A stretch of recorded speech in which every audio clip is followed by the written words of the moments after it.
चौंक उठी अपने विचार से कुछ दूर आगत धन सुनते। उसने कुछ ऐसी दूर ध्वनि सुनी जिसमें उसको लगा कि मनु का अहित हो गया। तो वो एक तरह से पुनर्मिलन ही तो था। खोजते खोजते वो उनको युद्ध स्थान में घायल अवस्था में मिलते हैं, ठीक। तो वो उसी बीच से निकाल लिया गया एक शीर्षक है। अभी आप लोग इंटर में पढ़ाए होंगे तो आपने पढ़ा होगा मुक्तिपथ खंड काव्य। मुक्तिपथ खंड काव्य किसका हिस्सा है जानते हैं?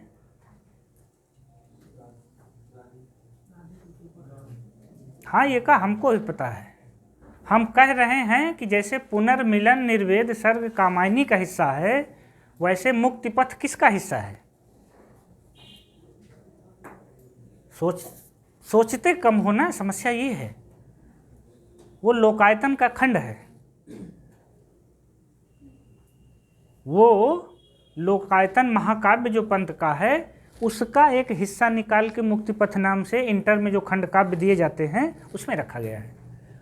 अब मास्टर किसके बन रहे हो? हाई स्कूल इंटर के।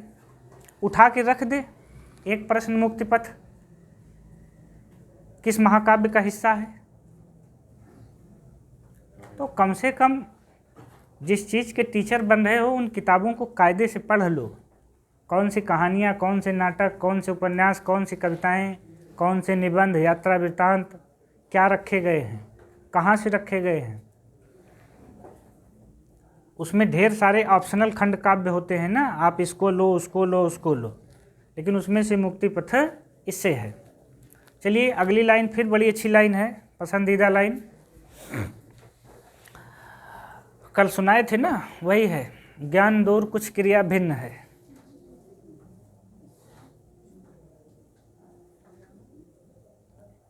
ये लाइन नेट में आई भी है, इसे इतनी हल्की फुल्की न समझिएगा। नेट का पेपर सॉल्व करेंगे तो मिलेगा।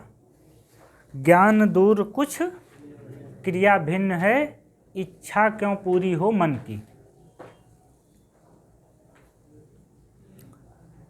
ये लाइनें आप अपने कमरे के अगल बगल चिपका लीजिए, निकलते समय एक बार पढ़ लीजिए और फिर आते समय। ज्ञान दूर कुछ क्रिया भिन्न है, इच्छा क्यों पूरी हो मन की।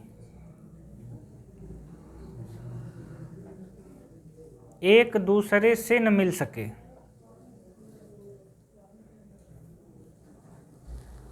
एक दूसरे से न मिल सके, यह विडंबना है जीवन की। रामानंद। दूर कुछ क्रिया भिन्न है, इच्छा क्यों पूरी हो मन की, एक दूसरे से न मिल सके, यह विडंबना है जीवन की। रहस्य सर्ग।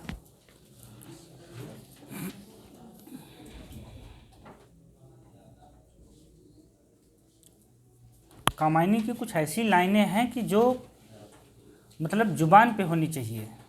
कहीं भी किसी भी मंच पे, कहीं भी किसी चीज़ के लिए आपको जब कुछ बोलना हो तो यही कविता की लाइनें हम लोगों को वहाँ मजबूत स्थिति में पहुँचाती हैं। कहीं किसी मंच से बोलना हो तो पता लगे हमको आधी लाइनें नहीं याद आ रही है। भाई आप कल को टीचर बनोगे तो किसी न किसी मंच पे आपको अपने को व्यक्त करना होगा।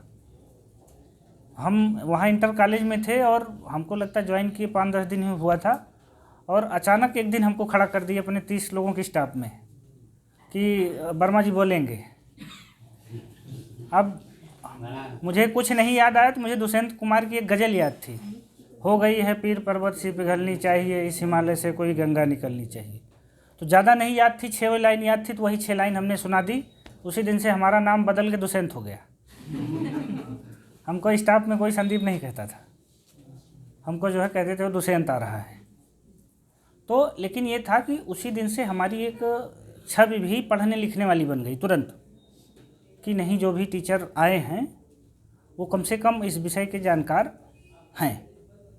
तो अपने को आपको किसी भी मंच पे जब व्यक्त करना हो तो ऐसी स्थिति ना आ जाए कि वहाँ आपको अपनी खुद की भी इज्जत और अपने विषय की इज्जत दोनों को गंवाइए। किसको? नहीं, हिंदी में गज़ल के प्रवर्तक माने जाते हैं, गज़ल विधा के। गज़ल विधा मूलतः अरबी फारसी की है, लेकिन गज़ल विधा को हिंदी में जितने सरल रूप में दुष्यंत कुमार ने लाया, साये में धूप इनकी एक पुस्तक है, उसके बाद फिर हिंदी में तमाम अच्छे गज़लें आई। लेकिन जितने मतलब जो गज़ल में जो रवानी होती है, इसे रवानी कहा जाता है, जो चलतापन, जैसे जो सवैये रसखान ने लिखे, जो चौपाइयाँ गोस्वामी जी ने लिखी, तो इन लोगों को जैसे सिद्ध हो गया था, वैसे गज़ल में दुष्यंत ने जब लिखा तो गज़ल हिंदी की एक विधा ही बन गई। ऐसा नहीं था कि गज़ल उन्होंने ही लिखा है, गज़ल प्रताप नारायण मिश्र ने भी लिखा है, महादेवी वर्मा ने भी लिखा है कि इस शिकस्ता किश्ती पे साहिल की तमन्ना कौन करे, लेकिन उसे एक विधा के रूप में स्थापित करने का श्रेय साये में धूप पुस्तक और दुष्यंत कुमार को है। चलिए, एक कामायनी की अंतिम पंक्ति है। पहली पंक्ति तो हो गई थी, अब कामायनी की अंतिम पंक्ति। समरस थे जड़ या चेतन,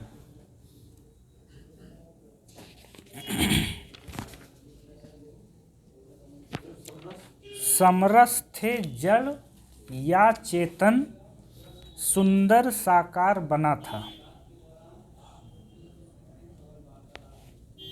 सुंदर साकार बना था। चेतना एक बिलस्ती, अगली लाइन है, चेतना एक बिलस्ती, आनंद अखंड घना था।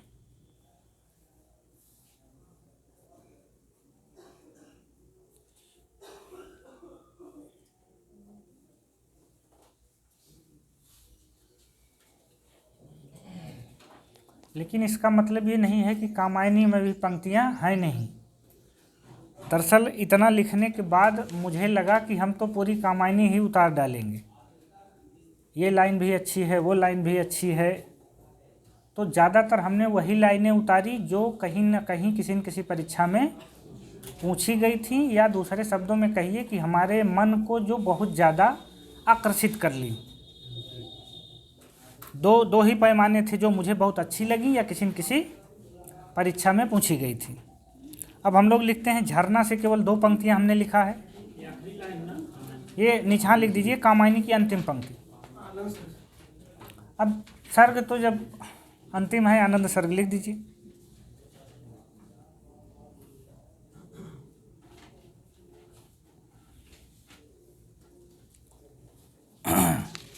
झरना से केवल 2 पंक्तियां हैं, अच्छी पंक्तियां हैं। हृदय ही तुम्हें दान कर दिया, हृदय ही तुम्हें दान कर दिया, क्षुद्र था उसने गर्व किया। हृदय ही तुम्हें दान कर दिया, क्षुद्र था उसने गर्व किया। पहली लाइन पूरी हो गई। दूसरी लाइन, तुम्हें पाया अगाध गंभीर,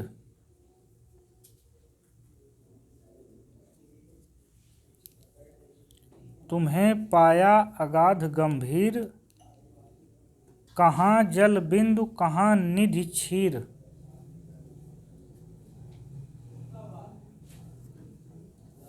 हृदय ही तुम्हें दान कर दिया, क्षुद्र था उसने गर्व किया, तुम्हें पाया अगाध गंभीर, कहाँ जल बिंदु कहाँ निधि क्षीर।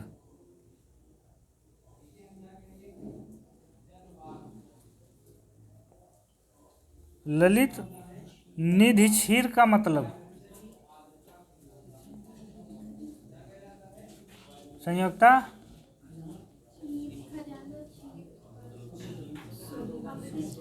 सीधे सीधे समुद्र, कहाँ जल बिंदु कहाँ निधि क्षीर। कहाँ मतलब ये कह रहे हैं कि कहाँ हम उस आत्मा के, उस ये परमात्मा का छोटा सा बूंद के जैसा हिस्सा, और कहाँ वो समुद्र जैसा अनंत। डैश करके लिखिए समर्पण। झरना जब आप पढ़ेंगे तो उसमें 4 या 5 कविताएं समर्पण नाम से हैं आगे की। तो ये जो लाइन है ये झरना के समर्पण से है।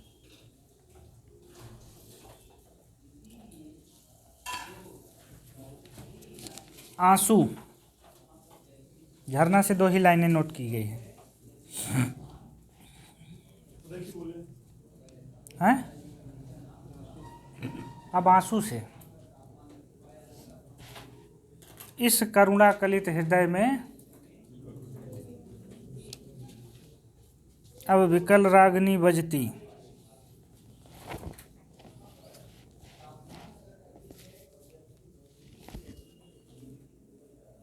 इस करुणा कलित हृदय में अब विकल रागनी बजती,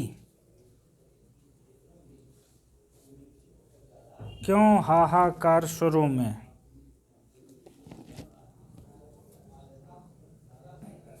क्यों हाहाकार स्वरों में वेदना असीम गरजती।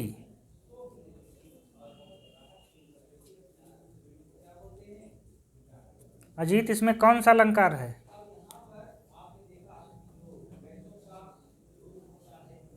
त्रिपाठी, अलंकार। अनिल, अलंकार इसमें कौन सा है?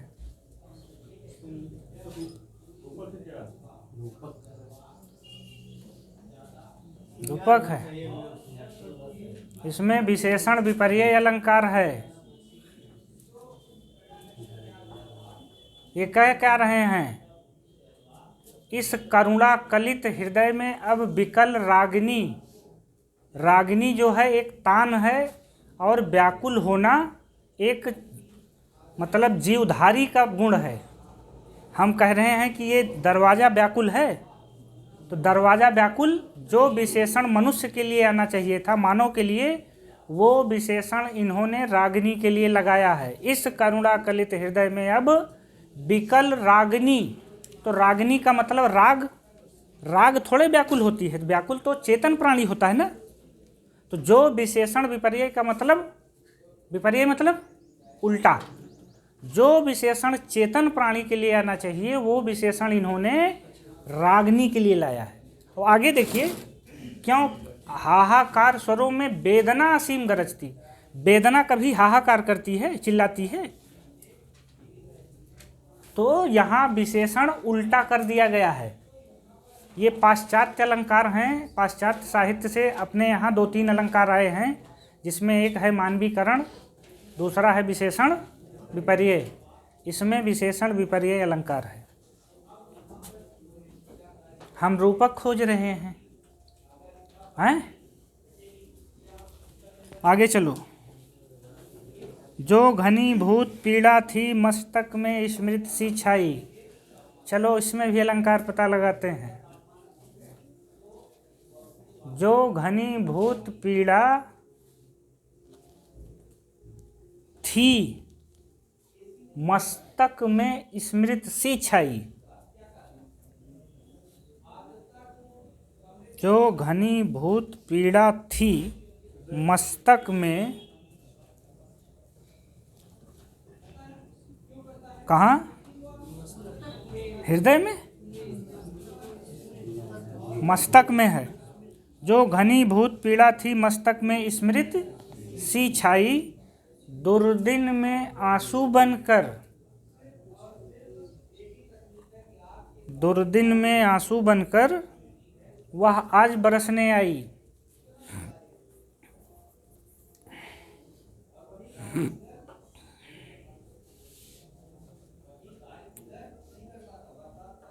चलिए, राम प्रसाद, क्या नाम है यार, भूल जाते हैं। विजय प्रकाश, कौन सा अलंकार है?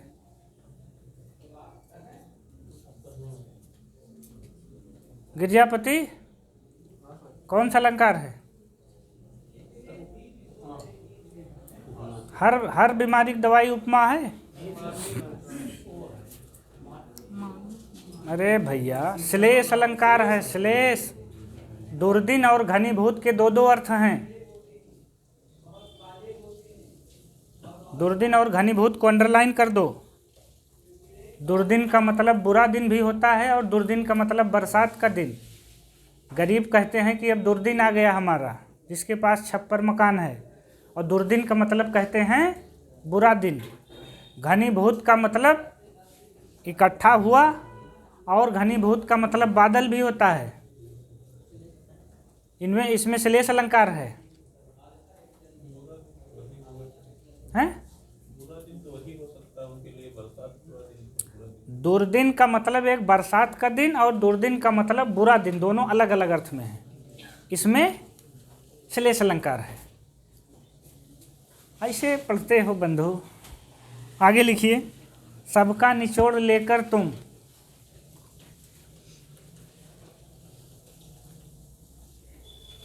हमें ये नहीं समझ में आता कितना दिन आपको पढ़ाई छोड़े हो गया कि जो ये चीज़ें आपको याद नहीं आती। जैसे लगता है एक आध शताब्दी बाद आप लोग आए हों। हाँ, मतलब इस तरह की चीज़ें जब आप लोग नहीं बताते तो वही लगता है कि कितने लंबे समय से आप लोगों ने इन चीज़ों को देखा नहीं। ऐसा नहीं है कि जानकारी नहीं है, आपने उन चीज़ों को दोहराया नहीं। आपको लगा कि अब परीक्षा आएगी तब हम अपने शस्त्रागार से शस्त्र निकालेंगे, अलंकार नामक दिव्यास्त्र हैं। चलिए, सबका निचोड़ लेकर तुम सुख से सूखे जीवन में।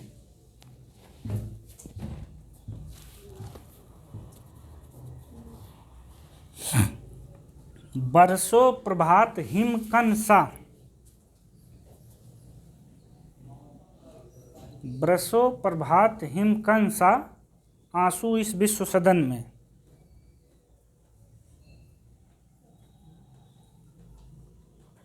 जो पहली लाइन लिखे हैं उसके नीचे लिख लीजिए आंसू की अंतिम पंक्ति, और जो सबसे ऊपर लिखे हैं वो लिखिए आंसू की पहली पंक्ति। ये वाली पहली पंक्ति हो जाएगी। हाँ, जो थी नहीं इस करुणा कलित हृदय में, वो आंसू की पहली पंक्ति हो जाएगी। और सबका निचोड़ लेकर वाली जो पंक्ति है ये आंसू की, मतलब एक अलंकार तो अलग चीज़ हो गया, हम लोग समझ लिए, लेकिन सबसे ऊपर वाली आंसू की पहली लाइन, सबसे नीचे वाली आंसू की अंतिम लाइन। बरसों प्रभात हिमकंसा आंसू इस विश्व सदन में। यही चीज़ देखिए, एक कमाल की बात यहाँ और समझिए कि जब कविता की शुरुआत होती है तो लेखक क्या कहता है कि इस करुणा कलित हृदय में, मतलब जो व्यक्ति के करुणा कलित हृदय, जो प्रसाद के हृदय में बात उठती थी, वो आखिरी तक आते आते क्या कहता है, इस विश्व सदन में।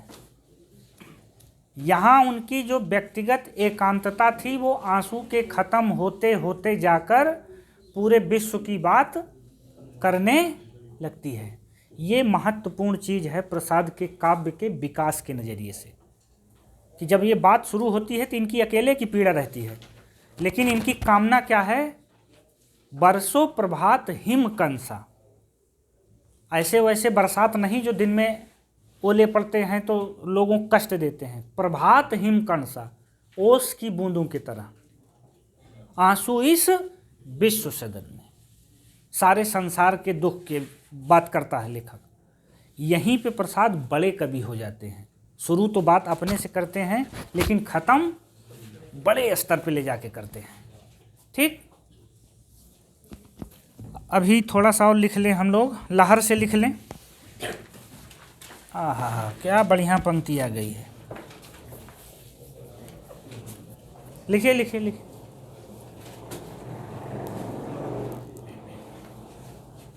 है ही इतनी बढ़िया बढ़िया पंक्तियाँ ना कि उनसे गुजरना बड़ा अच्छा लगता है। और फिर वही चीज़ है कि आपके ऊपर फिर लागू होती है। मिला कहाँ वह सुख जिसका मैं स्वप्न देखकर जाग गया। लिखिए, देख रहे हो?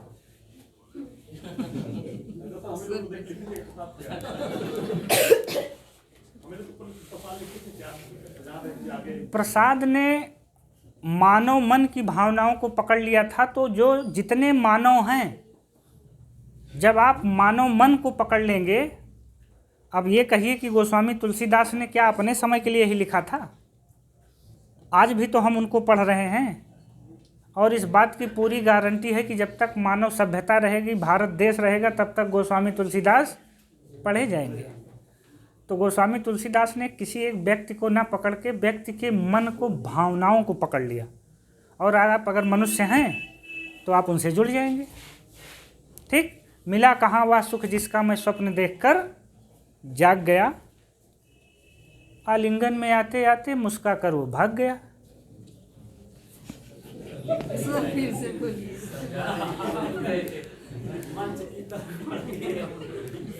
नहीं, हम फिर से पढ़ रहे हैं। मिला कहाँ वह सुख जिसका, अभी कुछ लोग सुख तक ही पहुँचे। मिला कहाँ वह सुख जिसका मैं स्वप्न देखकर जाग गया।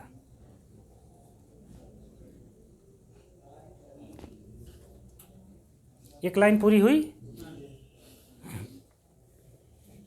अगली लाइन है, आलिंगन में आते आते।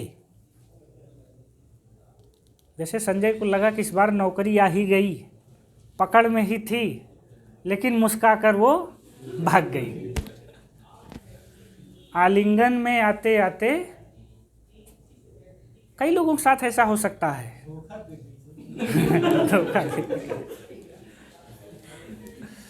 आलिंगन में आते आते मुस्काकर वो भाग गया। इसी का नाम जीवन है।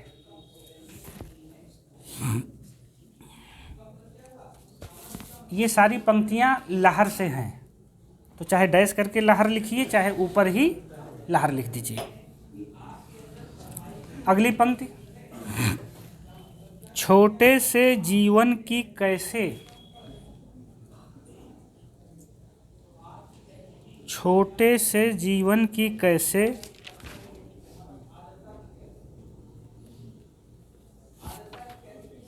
बड़ी कथाएं आज कहूँ।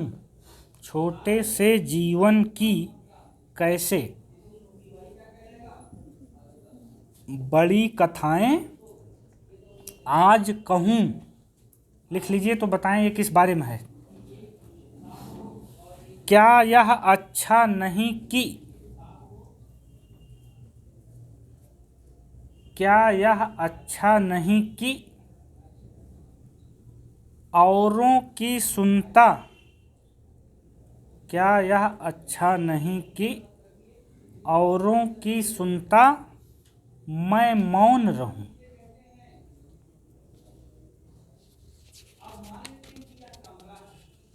क्या यह अच्छा नहीं कि औरों की सुनता मैं मौन रहूं। जब आप जानते हैं कि जयशंकर प्रसाद और इनके जो समकालीन कवि थे, इन लोगों ने इनसे एक आग्रह किया कि महोदय आप अपनी आत्मकथा लिख दीजिए। तो उन्होंने आत्मकथा तो नहीं लिखी, लेकिन आत्मकथ्य नाम से एक कविता लिख दी, और वो कविता आत्मकथ्य नाम से जो है वो लहर में संकलित है। और उसी कविता की ये 2 लाइनें हैं कि ये कह रहे हैं कि छोटे से जीवन की कैसे बड़ी कथाएं आज कहूँ।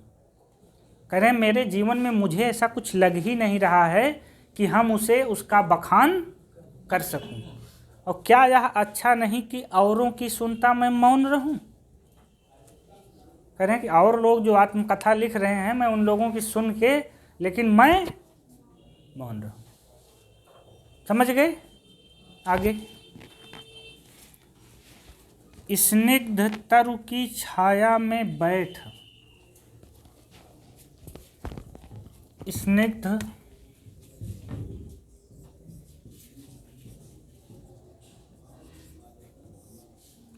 स्निग्ध तरु की छाया में बैठ, हाँ,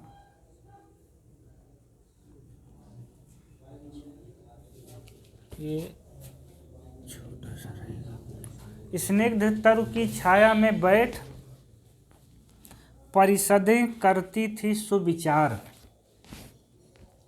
स्निग्ध तरु की छाया में बैठ परिषदें करती थी सुविचार। पहली लाइन, लेकिन पूछे जाने लायक दूसरी लाइन है। भाग लेगा, भाग कितना लेगा मस्तिष्क, भाग कितना लेगा मस्तिष्क, भाग कितना लेगा मस्तिष्क, हृदय का कितना है अधिकार।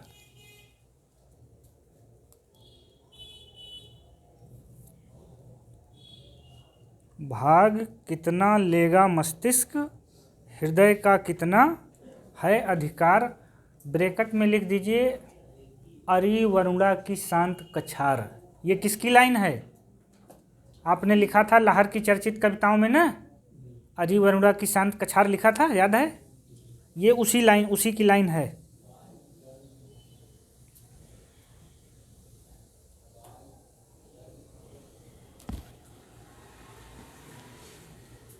चलिए, ले चल वहाँ भुलावा देकर मेरे नाविक धीरे धीरे।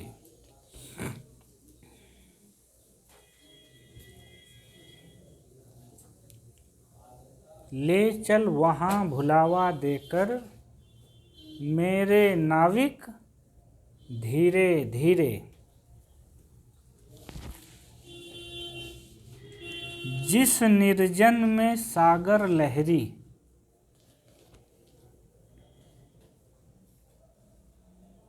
जिस निर्जन में सागर लहरी, अंबर के कानों में गहरी।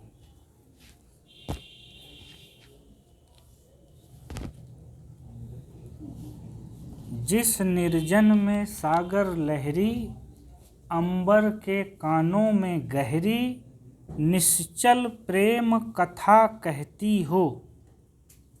निश्चल, चल नहीं, निश्चल,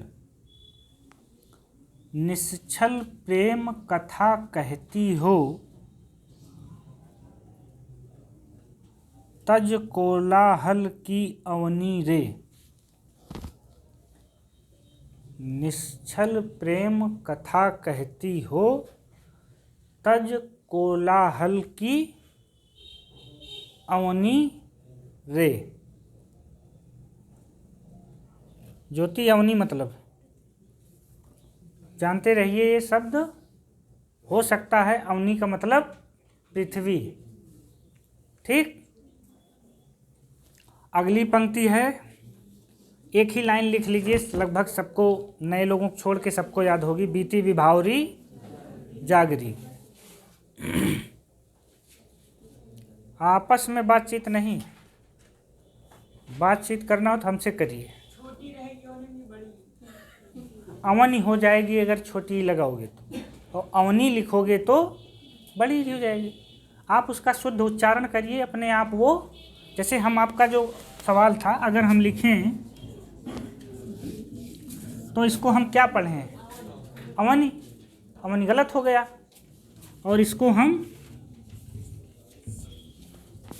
अवनी। वर्तनी की अशुद्धियों का डायरेक्ट संबंध उच्चारण से है। उच्चारण गलत, वर्तनी गलत। उच्चारण सही, वर्तनी सही। ठीक, और कोई शंका? बीती विभावरी जागरी, अंबर पनघट में डुबो रही, तारा घट उषा नागरी। बस इतने लिखिए, क्योंकि वैसे तो ये पूरी कविता बहुत अच्छी है। क्या हुआ? बीती विभावरी जागरी, अंबर पनघट को डुबो रही, तारा घट उषा नागरी। अच्छा चलिए, रामानंद कौन सा अलंकार है? उधर ना देखो, सुन पाए हो तो सुन के बता दो। बीती विभावरी लिख लो, तुम्हें ये भी मौका दिया जा रहा है, लिख लो। क्योंकि ये पंक्ति अलंकार में बहुत पूछी जाती है, इधर उधर झांकने से काम नहीं चलेगा। बीती विभावरी, बहुत अच्छी बात है, सही बात है। किस किस में है रूपक, हमें ये बताओ थोड़ा सा। फंस गए ना, चोरी करने के लिए भी ईमानदारी की जरूरत होती है। बीती विभावरी जागरी अंबर पनघट,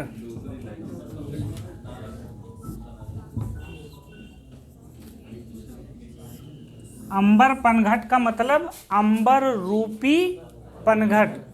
यहाँ उपमेय और उपमान का भेद रहित आरोप कर दिया गया है जब दो वस्तुएं अलग अलग हों, ठीक, लेकिन दोनों को एक मान लिया जाए। जैसे चरण कमल, तो कमल अलग है, चरण अलग है, उपमेय अलग है, उपमान अलग है, लेकिन दोनों में भेद रहित आरोप, बिना कोई भेद के चरण कमल। हमको पता था कि अगर तुम इधर उधर से बता ही लोगे तब भी हमको फंसाने भर का बहुत है। अंबर पनघट में डूबो रही तारा घट, फिर तारा रूपी घड़ा, तारा घट में और अंबर पनघट में रूपक है, ठीक। अब रूपक के अंदर घुस के सांग रूपक, निरंग रूपक, पारंपरिक रूपक में हम अभी नहीं जा रहे हैं, लेकिन एक सिंपल सी जो यहाँ एक साधारण चीज़ है ये आपको जाननी चाहिए। दरअसल इसीलिए हमारे समझ में नहीं आता कि आप लोग किस शताब्दी से पढ़ के 21वीं शताब्दी में चले आए हो। जब साधारण अलंकारों पर, मुझे लग रहा है कि अलंकार पढ़े मुझे कम से कम 3-4 साल हुए होंगे, मैंने अलंकार पढ़ा नहीं है।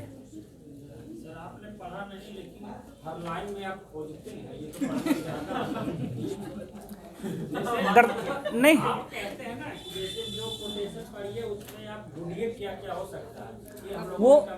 वो दरअसल होता क्या है उसमें अनिल है क्या कि जब आपको अलंकार की परिभाषा याद होगी तब आप उसे निकाल पाओगे। कम से कम आपको रूपक की परिभाषा, इसकी परिभाषा, जैसे परिभाषा याद रहती है, कम देने से विस्तृत हो जाता है और आप की मतलब वो दैनिक क्रिया में बन गया, चाहे यहाँ हो चाहे वहाँ क्लास हो। नहीं, जब आप एक पंक्तियाँ और हैं लिखवा के झरना, फिर ये लहर समाप्त करते हैं, लिख लीजिए।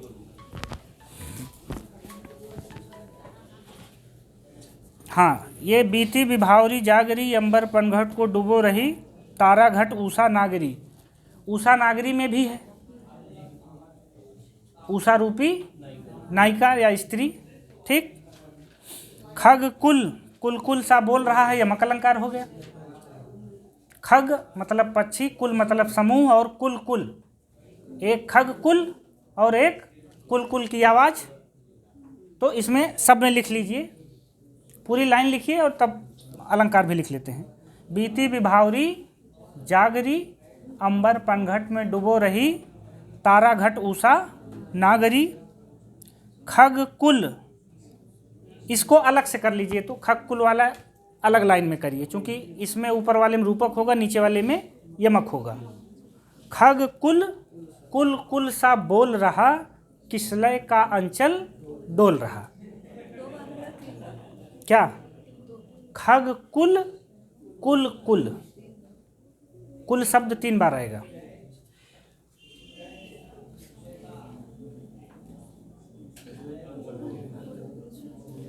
खग कुल, कुल कुल सा बोल रहा, किसलय का अंचल डोल रहा। अब उसके आगे है लोया लटका भी भर लाई मध मुकुल नवल रस गागरी, न जाइए, बस केवल आप इतना कर लीजिए कि जैसे अंबर पनघट पे अंडरलाइन करो, तारा घट पर और उषा नागरी पर, इनको अंडरलाइन करके किसी एक के नीचे रूपक लिख दीजिए और बाकी सबके नीचे ऐसे जो है कामा बना लीजिए कि इन तीनों में क्या हैं, रूपक हैं। अब खग कुल को अंडरलाइन करिए और कुल कुल को अंडरलाइन करिए और उसके नीचे क्या लिखेंगे, यमक अलंकार। यहाँ एक कुल वंश और उसके उसमें आया है, एक कुल कुल की जो सुबह सुबह चहचहाने की आवाज़ आती है उसकी कलरो। हाँ, तो अब अगर इसको हम अलंकार में याद करते तो हमारा अलंकार हो जाता। अब एक साथ अगर आप इसे पढ़ ले रहे हैं तो ये एक चीज़ आपको एडवांस हो जाएगी। 2 लाइनें और हैं, ख़त्म कर लेते हैं इसको। क्या हुआ, आगे लिखिए। अलग से स्नेहा लिंगन की लतिकाओं,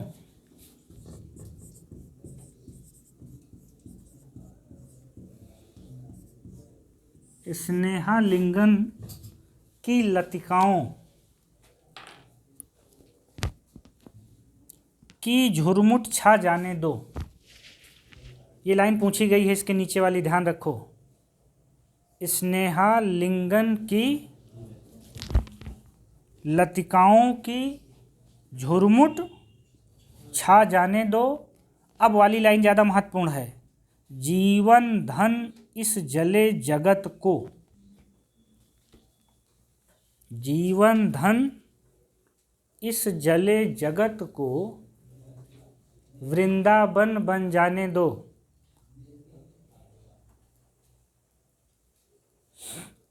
जीवन धन इस जले जगत को वृंदावन बन जाने दो। बस बंद कर दीजिए रामानंद।